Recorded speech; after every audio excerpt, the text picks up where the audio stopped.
जी तो प्यारे बच्चों अस्सलाम वालेकुम। प्यारे बच्चों आज की इस वीडियो में हम चैप्टर नंबर 8 के एमसीक्यूज रीड करेंगे। नंबर 1 वाला एमसीक्यूज है, पानी जिस टेम्परेचर पर बर्फ़ बन जाता है तो 32 फ़ारेनहाइट, 3 2 और F फ़ारेनहाइट को शो करता है। नंबर 2 वाला है, नॉर्मल या सेहतमंद इंसानी जिस्म का टेम्परेचर है 37 सेंटीग्रेड।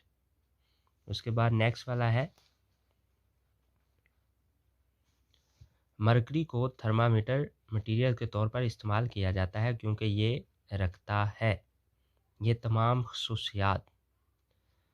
नंबर 4, कौन सा मटीरियल ज़्यादा हरारत मखसूसा का हामिल है? पानी। नंबर 5, दर्जा झैल में से किस मटीरियल के तूली फलाव के कोफिशिएंट की कीमत ज़्यादा होती है? एलुमिनियम। एलुमिनियम कौन सा है? एलुमिनियम। नेक्स्ट है जी,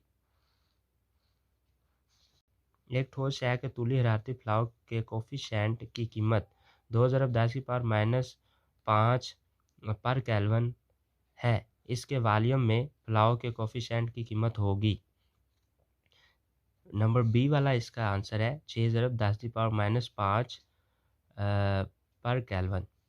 उसके बाद नंबर 7 है, इनमें से कौन सा जुज़ इवेपोराइजेशन को मुतासर करता है? ये तमाम अवामिल।